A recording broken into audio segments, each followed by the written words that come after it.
It's been another wild week in the TVC thanks to Mother Nature, but no amount of snow could keep these players off the court. We saw the Lady Vikings take on Nelsonville-York with title hopes on the line. Plus, it's the latest chapter in the Athens-Alexander rivalry, and our journey beyond the court takes us inside the Athens School District. Don't change that channel because Hardwood Heroes starts right now.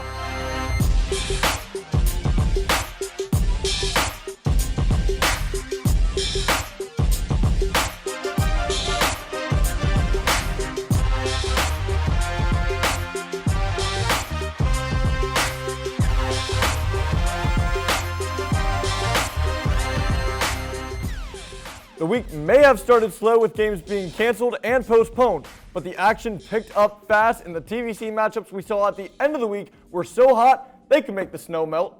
And what better way to start the show than with the top of the TVC Hocking, the Trimble Tomcats. Trimble's Cameron Nupp joins us now. Thanks, Jack. The Tomcats have been dominating the TVC Hocking, and they continue to do so in their game against the Belpre Golden Eagles. The Trimble boys bested Belpre by 23 points in their game Friday night, but they didn't pull away by that margin until the fourth quarter. In the first half, the Tomcats led by as few as 2 points and by as many as 10, but the offensive side wouldn't have been able to pull out the victory. Now, how did Trimble pull off this victory despite their offensive struggles against the Golden Eagles? Well, Jack, if it hadn't been for the offensive rebounds and the full court press, we may have seen a different headline. These two teams battled hard, and Belpre trailed too close for the Cats' liking when the first half ended. That was when they brought the full court press out in full force. Sure, you need offense to outscore your opponent, but you need defense to win you games. And guard Tucker Dixon did just that. He didn't put any tangible points on the board, but his lockdown D gave his teammates the opportunity to do the scoring. Score they did, gaining the needed momentum in the fourth quarter to run away with the game. They came away with the victory, defeating the Golden Eagles 67-44 and keeping their undefeated season in check. As you can see, it was a combined effort from the offensive end for the starters. The Trimble boys had 4 players landing in double digits. Austin Weiser finished on top for the Tomcats with 21 points.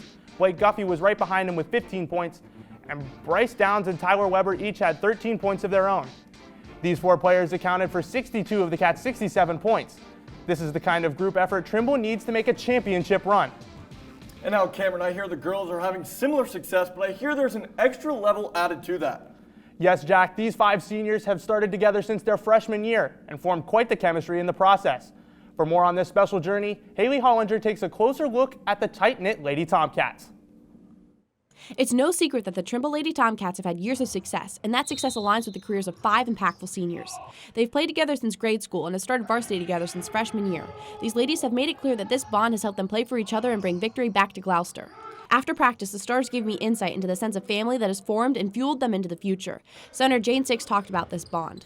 Yeah, we have just the greatest bond that helps us on the court, and I think that's what sets us aside from all the other teams, you know. The idea of teamwork has even worked its way into the fabric of guard Riley Campbell's individual games.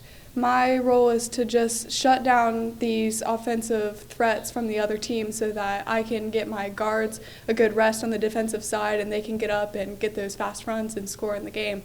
Shooter Emily Young brings her own skill set but mirrors her teammates' selflessness. I try to move the ball. I try to make sure everybody's on their good game. With all this talent, it's no surprise they made playoff runs. Brianna Osborne discussed making this last one stick. Excited to go far this last year with my best friends and just hoping that we've just put it all on the floor and hope we can make the states, honestly. Last but not least in the squad is general of the court Lakin Emler, who looks to pass first and score second, always pushing the team's tempo. All of these girls have had a tremendous 4 years and set the standard for players to come.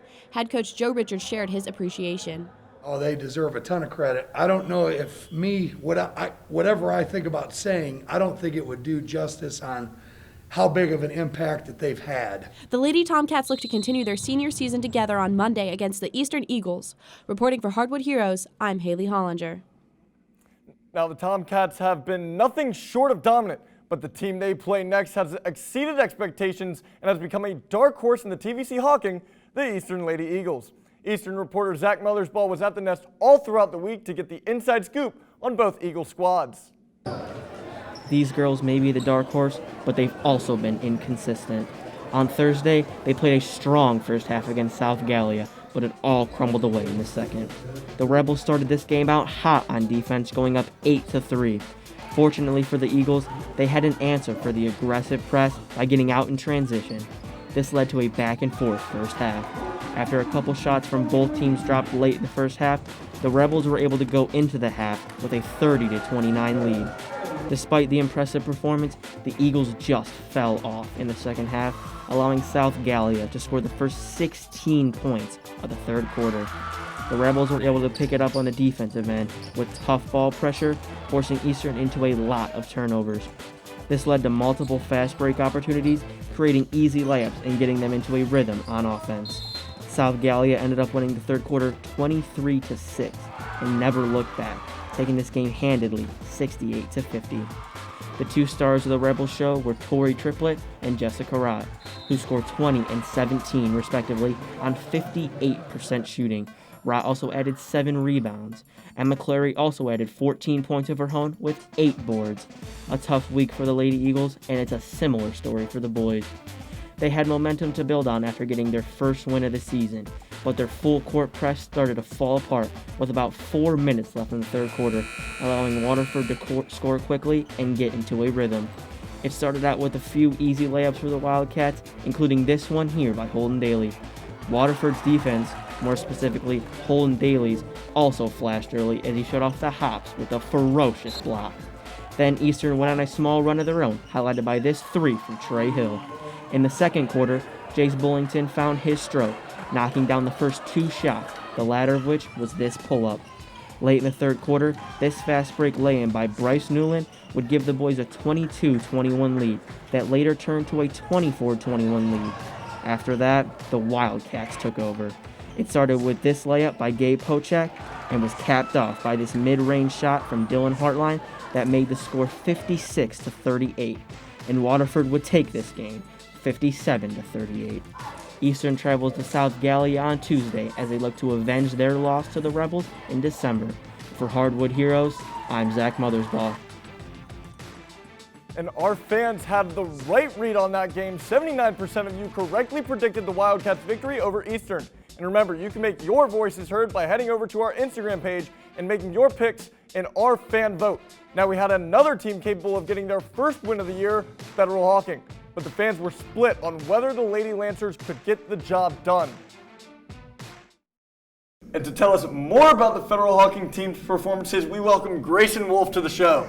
Jack, it was all smiles in Stewart this week. Both teams had double-digit wins over the Southern Tornadoes. As we know, it was the girls' first win of the season, and it was one that they needed badly. The Lancers got out to a quick start as they took a 17-4 lead after the first quarter, highlighted by Alexis Smith, who had 10 in the quarter. Early in the second, Smith committed her third foul and had to sit until halftime. The Lancers were not fazed, though. They continued to keep their foot on the gas and took a 30-17 lead into the break. Now, what helped the Lancers get the job done?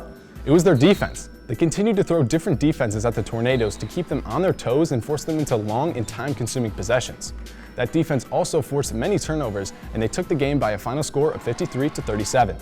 The community was in full force, and they had a great crowd with a supportive student section as well. Head coach Amos Cottrell talked about the importance of the community.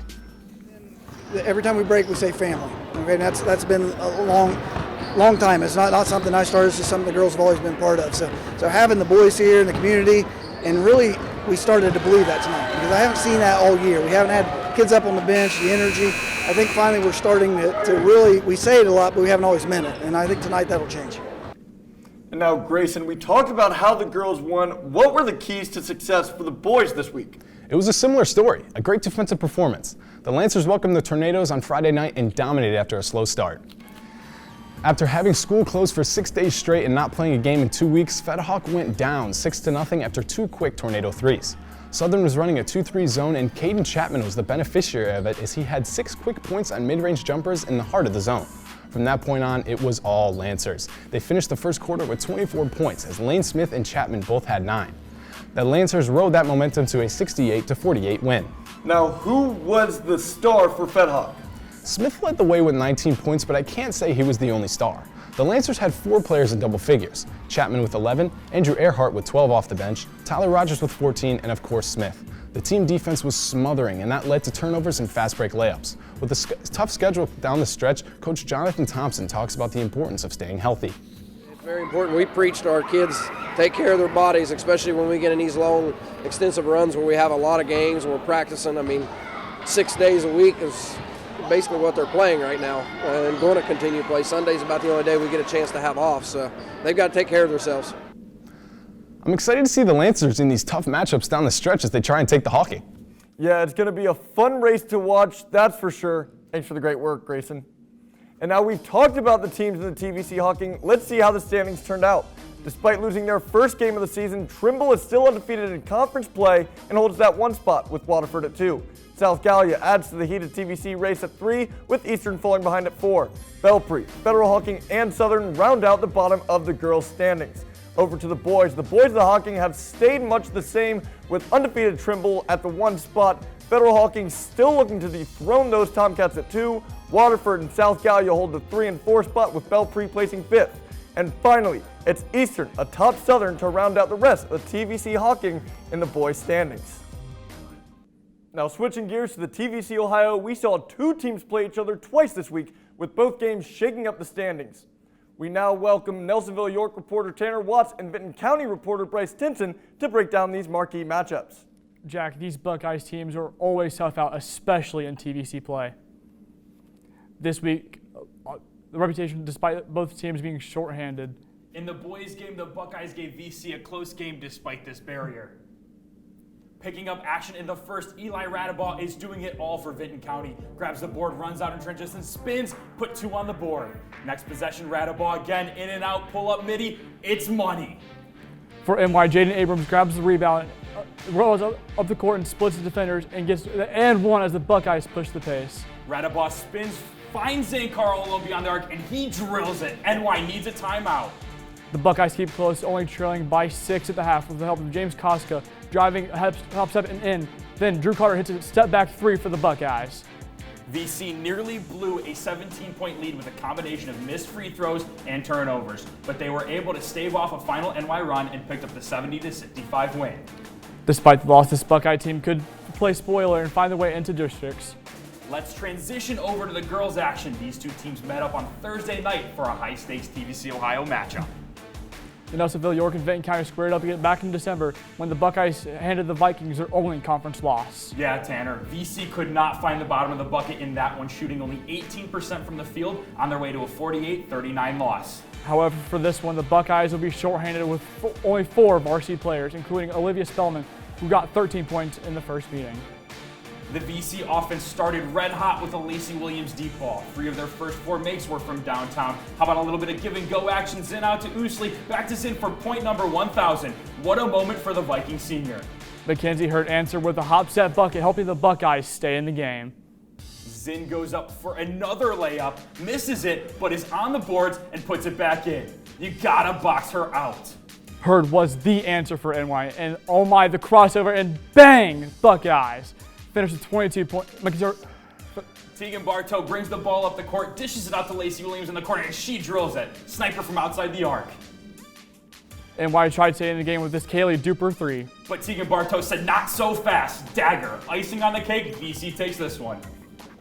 The Buckeyes obviously are hobbled with only 4 varsity players suited up to play this one. And the fully healthy Vikings took advantage. They keyed in on Mackenzie Hurd defensively, trying to limit her scoring. Hurd's game relies heavily on drawing the fouls near the bucket. Vinton County did a great job on not fouling her in the first half. Despite this, Hurd was able to put 13 points in the first half. And Cameron Zinn was tasked with defending Hurd early, but picking up 2 quick fouls forced it to be a true team effort in trying to limit Hurd's output. Regardless of the defensive effort, Hurd still finished the game with 22 points. However, the rest of the Buckeyes offense only made 3 combined field goals during the game. The Vikings' motion offense gave NY some fits. Bartow led the way with 21, followed by Zinn and Lacey with 19 and 15 respectively. VC started off strong, hitting at a 50% clip in the first half, but cooled off in the second. Although the Buckeyes were not at full strength, they put up a valiant effort against the solid Viking squad. Now, Vinton County controls their own destiny in the TVC Ohio race. If they win out, they are conference champs. They have 2 big games left against underrated Meigs and first place Alexander. For Nelsonville-York, the Buckeyes will need a lot of help to win the TVC Ohio. However, it is still possible. Nelsonville has a huge game Monday night at Alexander that may decide their fate. A loss would give them 4 conference licenses, spelling it doom for the Buckeyes' title chances.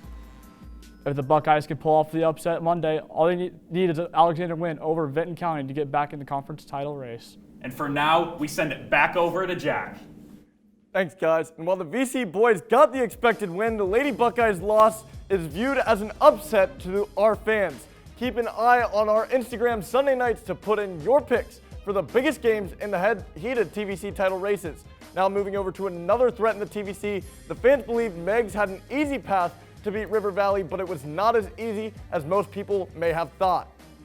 I'm now joined by Meigs reporter John Kurtzinger to take us through this close matchup. Well, Jack, the boys have been stirring up trouble in the TVC Ohio standings.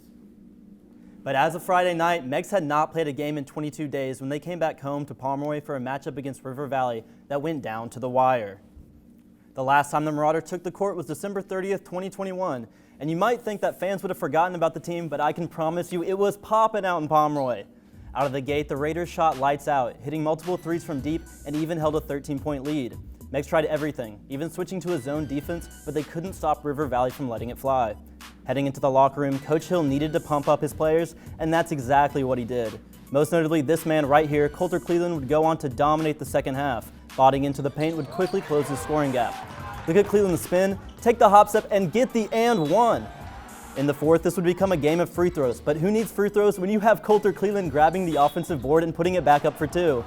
Meigs would edge out this win 68-62 in only their fifth conference game and fourth conference win of the season. And now, moving over to the girls' team, how were things shaping up for the Lady Marauders? Jack, the Lady Marauders' last matchup was January 15th against the Nelsonville-York Buckeyes and possibly their most important win of the season. In this game, Meigs had more shots from the field with 18 to the Buckeyes' 15. However, NY's 7 threes kept the game neck and neck. Defensively, both had an almost equal impact on the board, with NY barely edging out with 27 over Meigs' 26. And so looking after this game, what is up next for the Lady Marauders? Currently, the Meigs girls have an overall record of 10-4. However, they've struggled in conference matchups, sitting at only 4-4. Looking ahead, the Marauders have 4 consecutive in-conference games. First against Athens, Vinton County, Alexander, and finally River Valley. And these games are extremely important if Meigs wants their chances to keep them alive in the title, keep their conference title hopes alive, Exactly, Jack. I'd be willing to put money down that Coach Hudson and the Marauders will make a hot streak in this following season. Well, John, it'll be exciting to watch the Marauders throughout the rest of the season. Thanks for the great work. And you can stay up to date on the Marauders' push to the top of the TVC and all other intense TVC races by following along on all our social media platforms. Catch all of the game recaps we covered by following us on Twitter and Facebook. Plus, be the first to see the top plays and snapshots from each game by following our new Instagram page. Last week, we introduced a new segment titled Beyond the Court, where we explored the heartwarming story of Eastern's Braylon Johnson.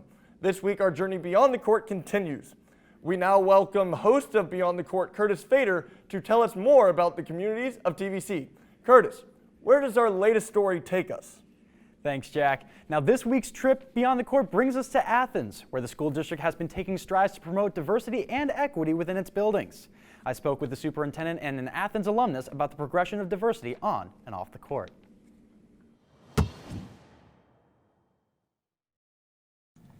Athens City Schools is a predominantly white school district, with 86% of students falling under that description. For years, the other 14% had slipped between the cracks, but an incident in the recent past at Athens High School brought those issues to light. We'd had a couple of race-related incidents that we just had some concern about and wanted to try to make some headway in regards to improving how we respond to and how we can be more proactive as opposed to reactive in situations of that nature. The first is the curriculum, as Athens plans to review the presence of minorities in advanced courses and make an effort to teach more culturally responsive material. The second pillar is staff engagement. Teachers and administrators will undergo diversity training throughout the school year, while human resources will add interview questions on diversity for potential candidates. The third pillar will encourage student engagement, with multicultural fairs and events, and also clubs and organizations promoting diversity. One Athens alum who is actively working to promote discussion of anti-racism is Brandon Thompson. He himself dealt with racism ranging from microaggressions to racial slurs on and off the court, but never felt comfortable about speaking up. And I was like, what do I do? Do I tell my teammates? Do I tell my coach? You know, and there's this whole thing of masculinity. It was like, just tough it out. It's not a big deal. But also like, I'm still just a kid, you know? And so I didn't tell anybody. I actually didn't share that story with anybody until last year. Now he helps put on events to help fundraise for the Anti-Racism Book Club. The next event is scheduled for March 11th. While he acknowledges the progress Athens City Schools have made, the job is far from finished. There is some progress in that way, where at least some people are recognizing it, but there is still so much to be done, because you've got people who say, we don't even need to have these discussions. With new school buildings and athletic facilities to be built, Gibbs hopes to set an inclusive environment for the foreseeable future.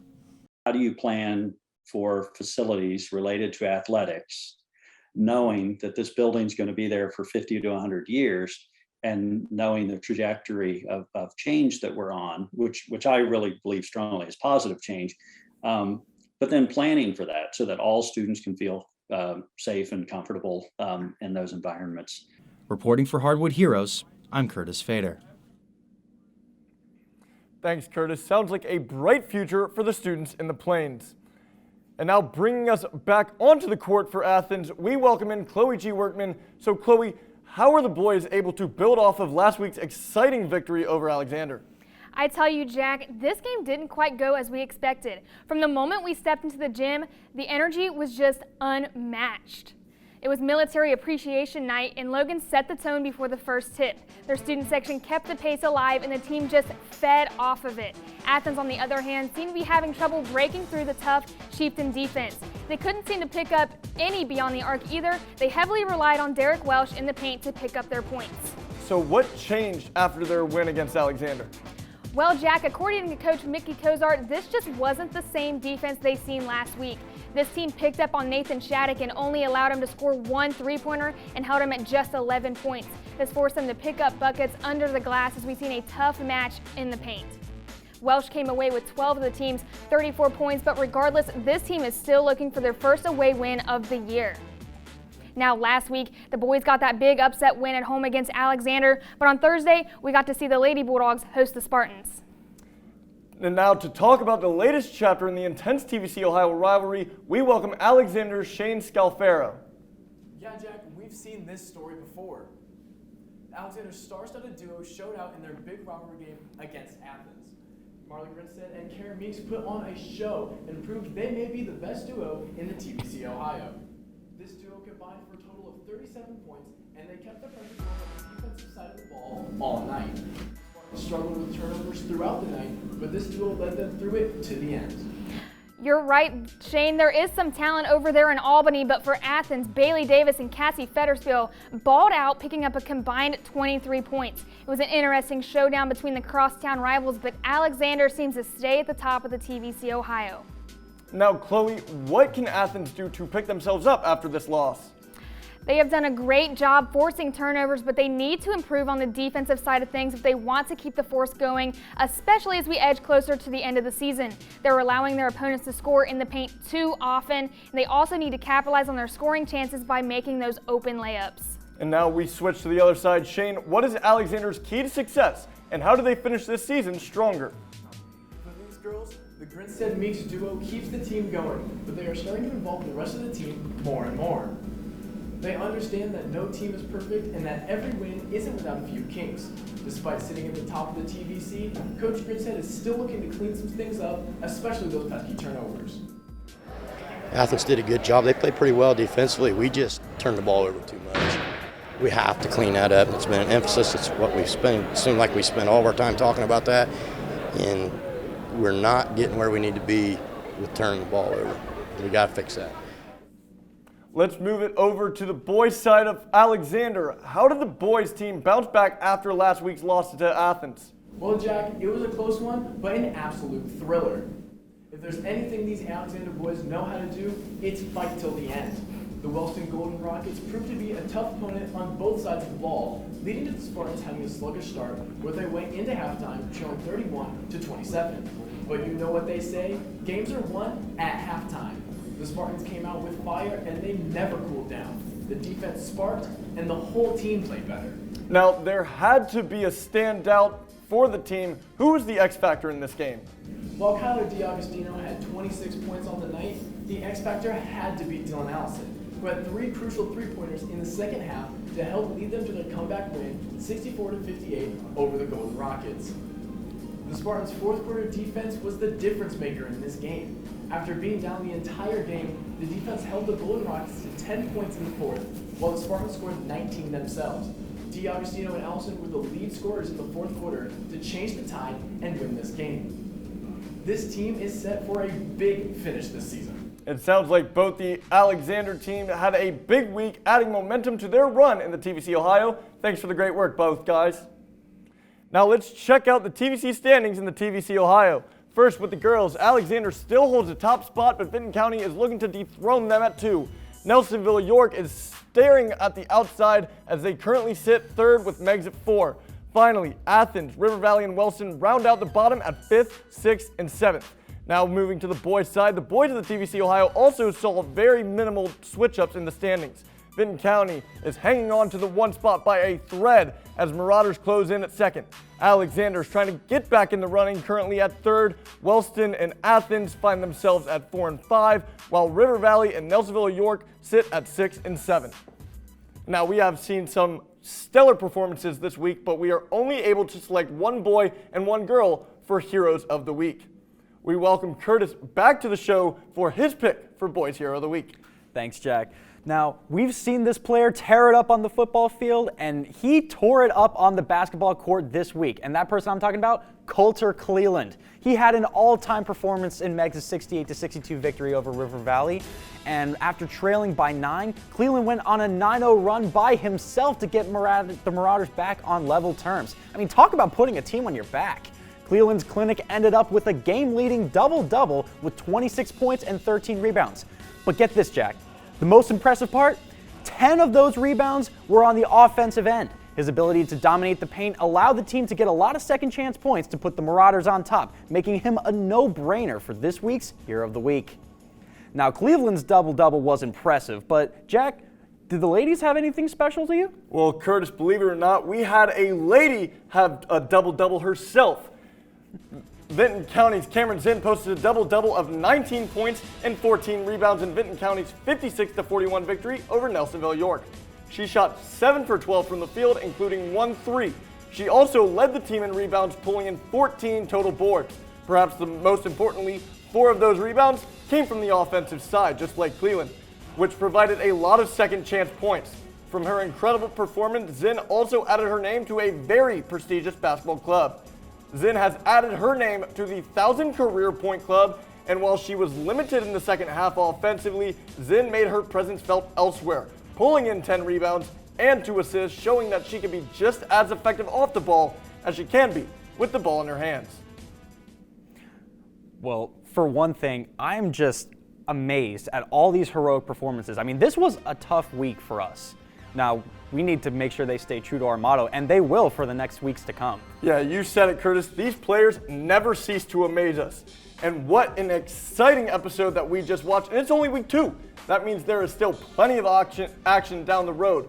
But until next time, for all of us at Hardwood Heroes, we're reminding you to be heroic.